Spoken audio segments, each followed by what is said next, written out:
What is up, guys? Rick Hackis here, and today we're talking about the tanks in the Battlefield 1 open beta and why they are absolutely insane. They are so good right now in the open beta. If you know what you're doing, if you're a good tank commander, you can single-handedly turn the tide of battle for your team. It is absolutely insane how many kills you can get with these things, and that's kind of why I'm making this video. Firstly, to explain why the tanks are so amazing. Secondly, to give you some tips, to give you some advice, and to kind of guide you along to becoming as much of an asshole in the tank as I am, hopefully to the point that you too are getting hate messages, and also to give you some advice to counterplay assholes like me. Like, I'm literally giving away the secrets to how to deal with jerks like me in the tank, so definitely pay attention to that part, because it's something that obviously people are not doing, otherwise they wouldn't be able to go on these insane kill streaks. Like, the background gameplay,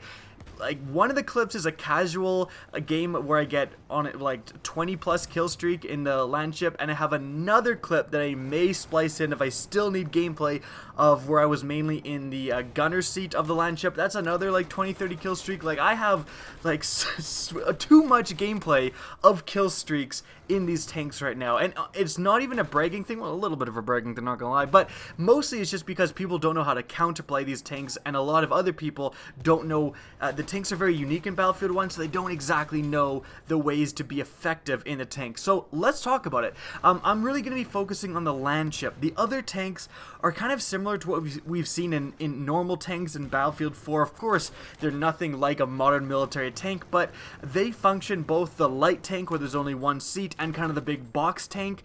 Those tanks, if you're driving it, you have the main gun that you're controlling out of the view, so you can move around, you can shoot at stuff, and that is kind of what we're used to in modern tanks.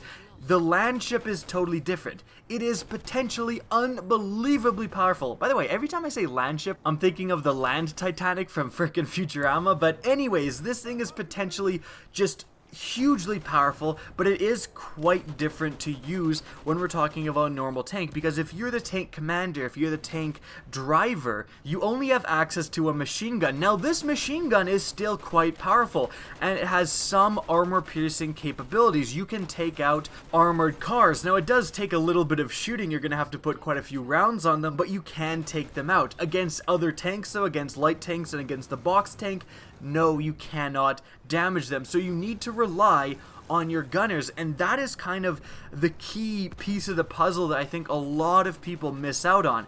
If you try to solo the Landship by yourself and you don't have a gunner, honestly, I wouldn't recommend it. You really need to get someone, at least one person, in one of those gunner seats on your sides, because if not, you are completely vulnerable to an enemy tank. An enemy light tank, one guy in that light tank can take you down, and there's nothing you can do about it other than run away and hope for the best, and that is just not really a good strategy. That doesn't want to be your main strategy going into this. So you need to have someone in your turrets. Furthermore, you need to be aware of where the people are, in your turrets. I don't want you guys to think that, I'm God mode as soon as I get into these tanks. I have bad moments, and the clip you're seeing right now is an example of what can go wrong if you're not coordinating in the Landship. Right here, I see an enemy box tank, I start shooting at it, things are going well, but my driver, who I had a little bit of a word with after this, decided that, hey, you know what's a good idea? Is to turn to an angle that my one co-gunner can't shoot that tank, and we die. The tank gets blown up when I had like 2 extra rounds available to shoot that tank with, and with those 2 rounds, 100% would have killed that tank. 100% I would have killed that tank, and we would have been able to keep going.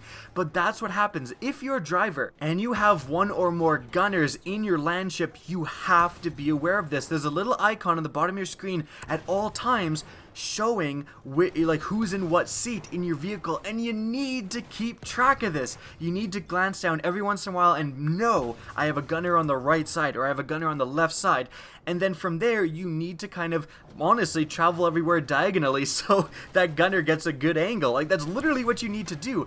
Don't try to do drive-by shootings. I see some people try to do stuff like this where they think their gunner can shoot out basically perpendicular to the side, like at a complete 90-degree angle. They can't. Your gunner is basically can shoot forward and a little bit to the side. So you need to, again, creep everywhere diagonally and give that gunner a good position on the enemies, because if not, your gunner is so important, and he is the only thing that can deal with other tanks, and those other tanks are going to be the main thing that take you down when you're in the Landship or when you're in other tanks as well. If this applies to the other tanks as well, obviously not the light tank because there's only one spot available, but the box tank, definitely be aware of which side of the tank you have your like machine gunners sticking out of, because that is really going to influence, you know, you need to know if guys are flanking you. If you have a turret gunner, like a guy directly facing out the back, you can allow that to happen. You can kind of swivel him in the right direction. So again, keep an eye on that little icon that shows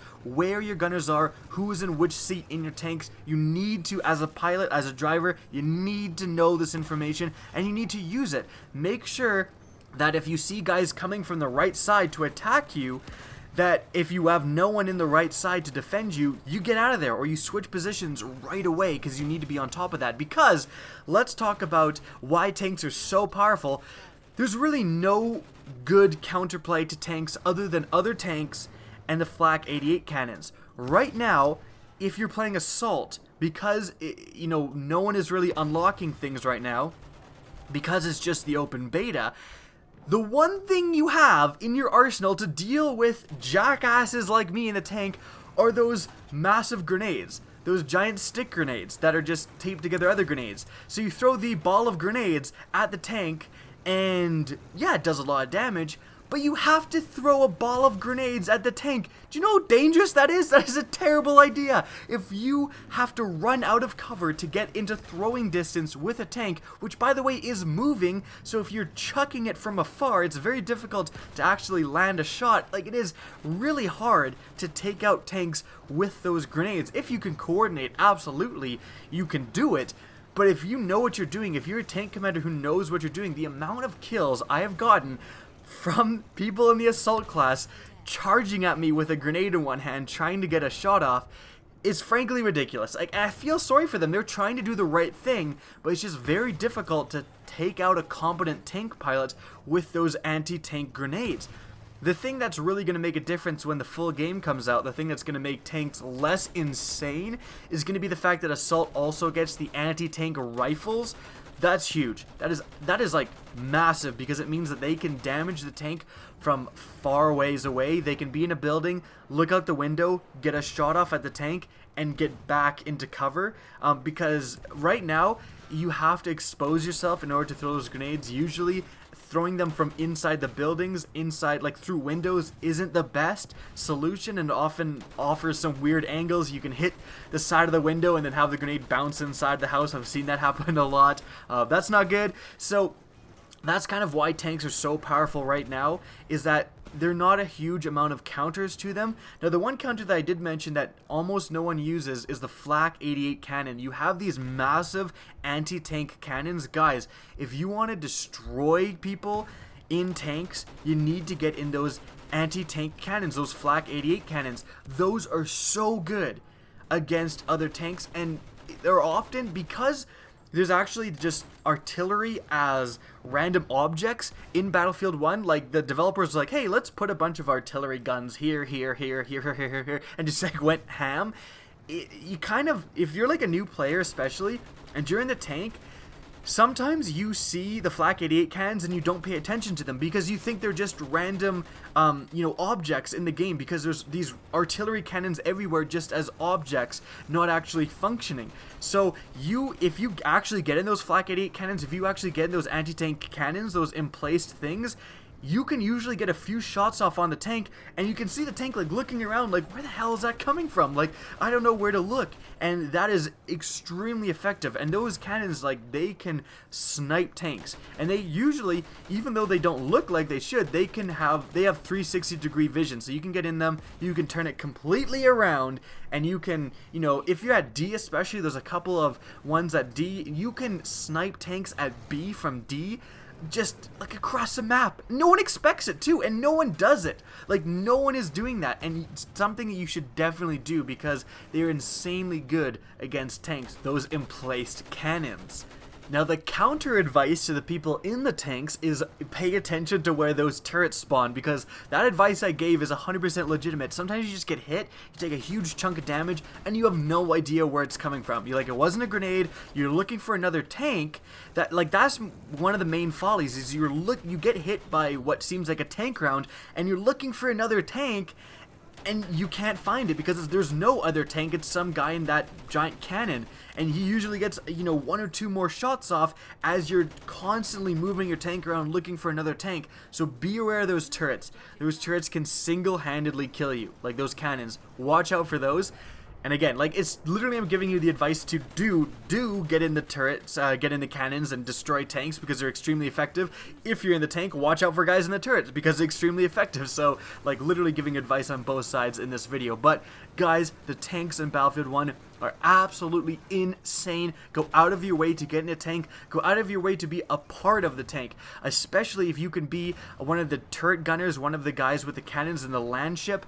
You can get an astronomical amount of kills, if you're just one of those gunners. But you try to communicate with your driver. The kill streaks I've went on, the 20-30 kill streaks I've gone on, have been when I was in a squad with party members and we were able to talk to each other and say, hey, I'm on your right side, turn to the right, there's a guy on the right, I need you to you need to really be vocal with the Landship pilot, with the Landship driver, as to where to turn if you're in one of those turrets, because your view is so limited. So, if you get in with some random guy, you have time to bring up the menu, invite him to a party, honestly, and because that'll make the difference between you literally winning the game, if you can just have that little bit more of communication and determine, where to go, where to turn, all of that stuff. So, again, hope you guys enjoyed this video. I hope you guys become as much of jackasses and as hated as me in Battlefield 1 as a tank commander. And I hope you guys can deal with jackasses like me in the tank in Battlefield 1. And guys, I hope you enjoyed this video. If you did, please remember to help me out by simply rating and especially sharing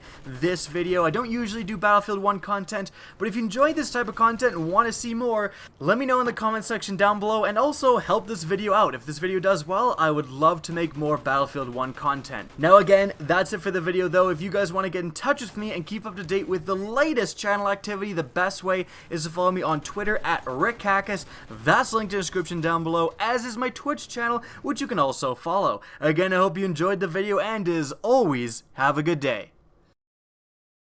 The purpose of this guide is to best ease your transition into the new Rise of Iron expansion, and to get you ready as quickly as possible for the new Wrath of the Machine raid coming out September 23rd.